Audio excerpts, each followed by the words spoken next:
सभी का नमस्कार। आज का अपना टॉपिक है मुद्रा के दोष अथवा मुद्रा के अवगुण, इविल्स ऑफ मनी। इससे पूर्व हमने अध्ययन किया था मुद्रा के महत्व को। वर्तमान में नितांत रूप से मुद्रा मानव इतिहास का एक महत्वपूर्ण वरदान साबित हुई है, लेकिन यह भी दोष मुक्त नहीं है।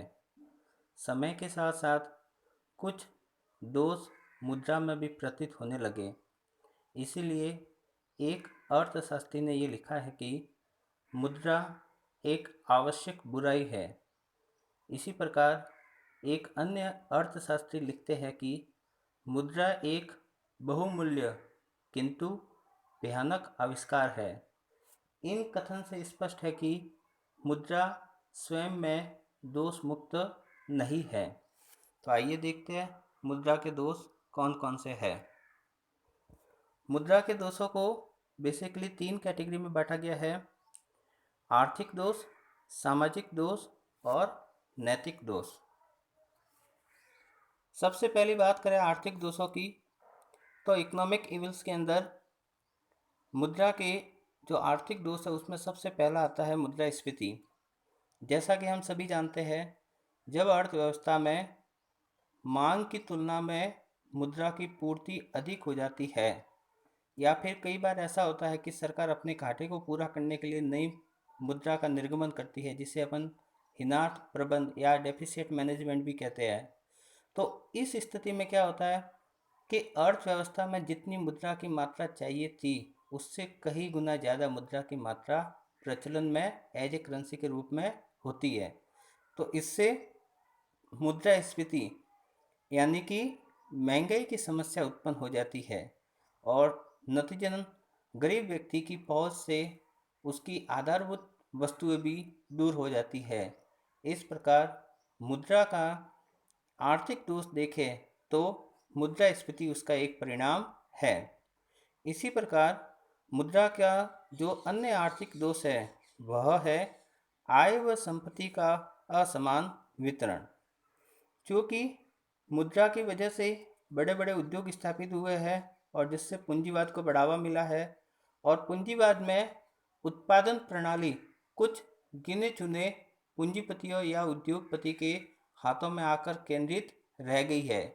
जैसे भारत के संदर्भ में बात की जाए तो भारत की अधिकांश संपत्ति गिने चुने लोग जैसे कि टाटा, बिरला, अंबानी, इन घरानों के पास में ही है। इस प्रकार मुद्रा की वजह से समाज में आय और संपत्ति का असमान वितरण हो रहा है। यह भी मुद्रा का एक दोष है। फिर अगला अपन देखते हैं वर्ग संघर्ष, क्लास स्ट्रगल।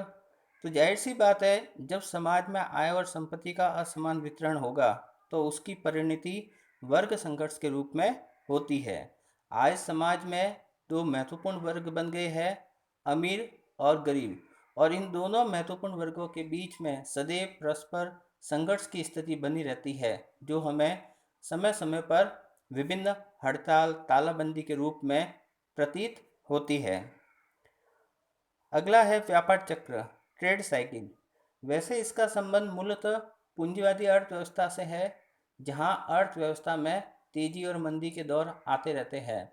क्योंकि अर्थव्यवस्था में ये जो तेजी और मंदी के दौर आते हैं, इन्हें ही हम ट्रेड साइकिल या व्यापार चक्र कहते हैं। क्योंकि व्यापार चक्र की वजह से जब अर्थव्यवस्था में तेजी और मंदी के दौर आते हैं तो उससे अर्थव्यवस्था पूरी तरह से बिखर जाती है या बहुत ज़्यादा प्रभावित होती है, जिसका असर पूरे जन सामान्य पर देखने को मिलता है।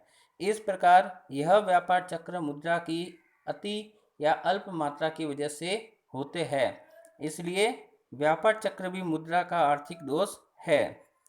फिर अगला है अति पूंजीकरण, ओवर कैपिटलाइजेशन। क्योंकि मुद्रा की वजह से वर्तमान में ऋण मिलना आसान हो गया है, अर्थात वित्त की पूर्ति अब बहुत आसान हो गई है, जिससे उद्योगों में अति पूंजीकरण को बढ़ावा मिला है। उद्योगों में पूंजी का निवेश करना जरूरी है, आवश्यक है, लेकिन यहाँ हमें ये समझना होगा कि पूंजीकरण और अति पूंजीकरण में फर्क होता है। एक उद्योग को मान लीजिए 10 करोड़ रुपए की आवश्यकता है, तो 10 करोड़ रुपए निवेश करने चाहिए, यह जरूरी भी है उस उद्योग के विकास के लिए। लेकिन यदि आप 10 करोड़ की जगह उसमें 100 करोड़ लगा रहे हो, तो 90 करोड़ रुपए केवल डेड स्टॉक के रूप में उसमें पड़े रहेंगे, जिसकी कोई वहाँ पे न तो इम्पोर्टेंस है और न ही उससे कोई प्रॉफिटेबिलिटी है। इसलिए अति पूंजीकरण की समस्या भी मुद्रा की वजह से ही उत्पन्न हो रही है। फिर है उधार प्रथा को बढ़ावा।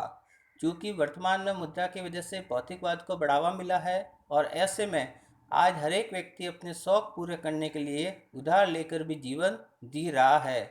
इस प्रकार मुद्रा की वजह से उधार की प्रथा को बहुत ज़्यादा बढ़ावा मिला है।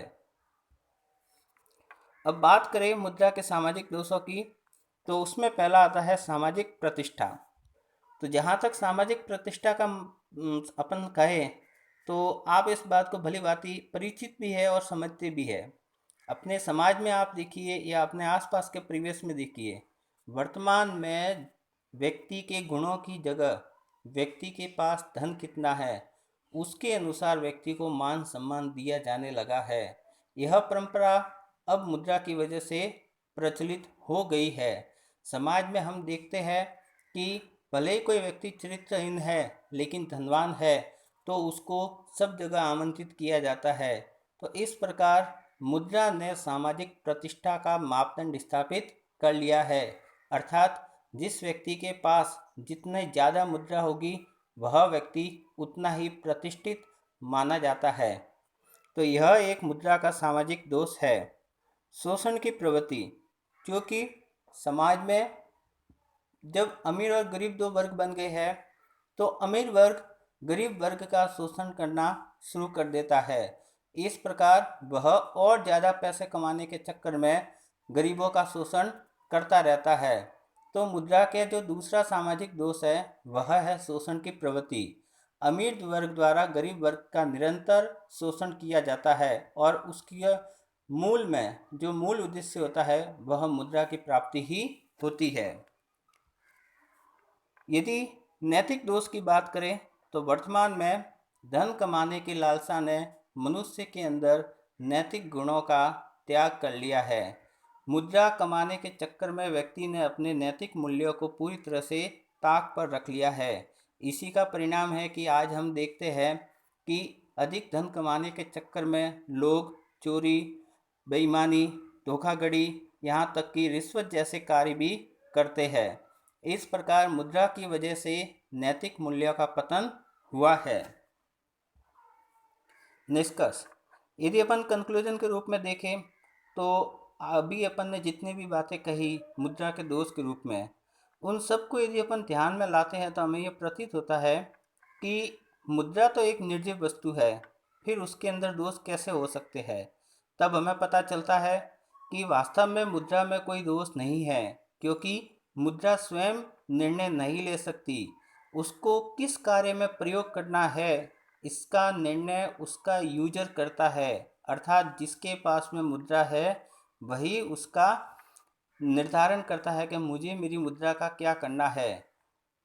आप इसको इस तरह से समझ सकते हैं कि आपकी जेब में है, आप दुकान पर गए तो आप उस पैसे से अनाज भी खरीद सकते हैं और आप उसी पैसे से जहर भी खरीद सकते हैं। तो इसमें अनाज खरीदना या जहर खरीदना मुद्रा की इच्छा नहीं थी, यह आपकी इच्छा थी। इसलिए ये जो सारे दोष अपन ने कहे हैं, ये मुद्रा के सिर पर मढ़ना सरासर गलत होगा। इसलिए हम कह सकते हैं निष्कर्ष रूप में कि मुद्रा स्वयं में कोई दोषी नहीं है, वह दोष रहित है, क्योंकि दोष मुद्रा में नहीं है, बल्कि यह उस पर निर्भर करता है कि उसका उपयोगकर्ता कौन है। इसलिए यहाँ पर एक अर्थशास्त्री का कथन याद आ जाता है, जिन्होंने लिखा है कि मुद्रा एक अच्छा सेवक है किंतु बुरा स्वामी है। धन्यवाद।